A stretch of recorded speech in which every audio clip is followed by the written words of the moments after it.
नमस्कार. हेरवाड हायस्कूल हेरवाड, तालुका शिरोळ, जिल्हा कोल्हापूर या आमच्या शाळेमध्ये आम्ही विद्यार्थ्यांसाठी एक छान उपक्रम राबवलेला आहे. तो म्हणजे पुस्तकांची शाळा.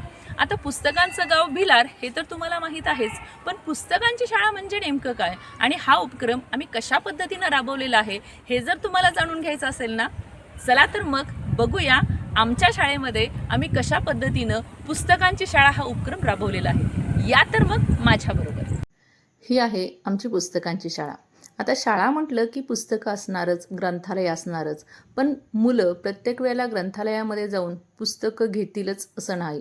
म्हणूनच आमची ही नवी युक्ती. आम्ही इयत्ता 8वीच्या विद्यार्थी आणि विद्यार्थिनींना काही ग्रंथालयातून निवडक पुस्तकं दिलेली आहेत आणि हे विद्यार्थी सकाळी 10 ते 10:15 या वेळेमध्ये आम्ही मैदानावरती 3 वेगवेगळ्या ठिकाणी मोठे टेबल ठेवलेले आहेत. त्यावरती छान टेबल क्लॉथ अंथरलेलं आहे आणि ही मुलं ती सर्व पुस्तकं व्यवस्थितरित्या टेबलवरती मांडत असतात. शाळेला आलेली मुलं शाळा सुरू झाल्यानंतर बेल व्हायच्या अगोदर 10 मिनिटाच्या सुट्टीमध्ये, मधल्या सुट्टीमध्ये जेवल्यानंतर जो वेळ उरतो किंवा जादा तासाच्या वेळेस मुलं छानपैकी पुस्तकं वाचत असतात. आता इथं तुम्ही पाहता आहे की हे नारळाच्या झाडाचे ओंडके घेऊन मुलं नेमकं काय करत आहेत. तर आमच्या विद्यालयाच्या बाजूला एका शेतकऱ्यानं स्वतःच्या शेतातील नारळाची झाडं कापून बाजूला टाकलेली होती.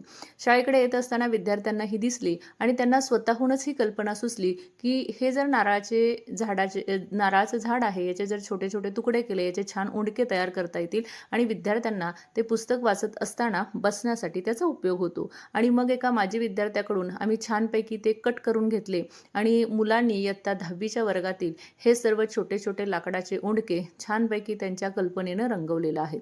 आणि हे रंगवलेले ओंडके आता मुलं पुस्तक वाचत असताना बसण्यासाठी म्हणून त्याचा वापर करतात. या ठिकाणी तुम्ही बघू शकता अतिशय सुंदर अशा पद्धतीनं मुलांनी स्वतःच्या कल्पनेनं हे ओंडके रंगवलेले आहेत आणि हे मैदानावरती ठेवल्यामुळं आमच्या मैदानाची आणि शाळेची शोभासुद्धा वाढत आहे.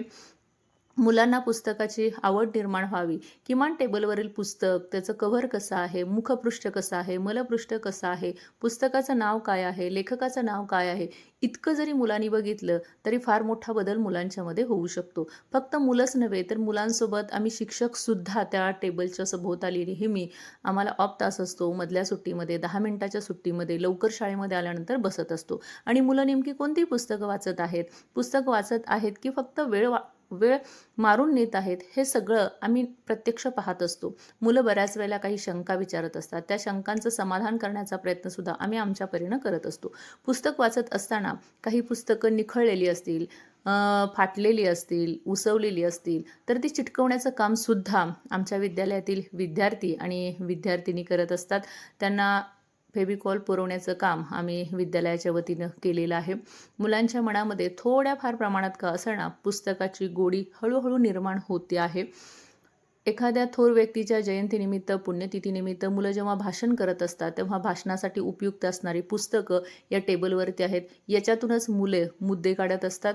या ठिकाणी तुम्ही बघू शकता आम्ही प्रत्येक टेबलवरती अशा वह्या ठेवलेल्या आहेत आणि या वह्यांमध्ये प्रत्येक दिवशी मुलांनी कोणतं पुस्तक वाचलेलं आहे, त्या मुलाचं नाव, त्यानं वाचलेलं पुस्तक आणि त्याची सही आहे. अशा तिन्ही टेबलवरती 3 वह्या आम्ही ठेवलेल्या आहेत. फेब्रुवारी महिन्यात मी हा व्हिडिओ करतो आहे, पण डिसेंबर महिन्यापासून आम्ही हा पुस्तकांची शाळा उपक्रम आमच्या विद्यालयामध्ये सुरू ठेवलेला आहे.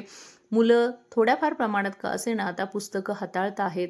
टेबलच्या भोवती मुलांची गर्दी दिसते आहे. मुलं आम्हाला काही प्रश्न विचारत असतात, काही शंका विचारत असतात. एखादं पुस्तक आम्ही वाचलेलं मुलांच्या हातामध्ये दिसलं तर त्याच्यावरतीही आम्ही मुलांना प्रश्न विचारत असतो. आमच्यामध्ये आता फक्त आणि फक्त पुस्तकांच्या बाबतीमध्येच मुलांच्यामध्ये आणि आमच्यामध्ये फावल्या वेळेमध्ये संवाद होत असतो. मला सांगायला अतिशय आनंद होत आहे की मुलांना पुस्तकाची आवड निर्माण करण्यासाठी आमचा हा उपक्रम थोड्याफार प्रमाणामध्ये हातभार लावत आहे. शाळा सुटल्यानंतर परत ह्या इयत्ता 8वीच्या मुलीच ही सर्व पुस्तकं व्यवस्थितरित्या ग्रंथालयामध्ये ठेवण्याचं काम करत असतात. सर्व खुर्च्या, टेबल व्यवस्थित आहे त्या ठिकाणी ठेवण्याचं काम करत असतात. मुलं हे सर्व काम अतिशय आनंदानं आणि मनापासून करत असतात.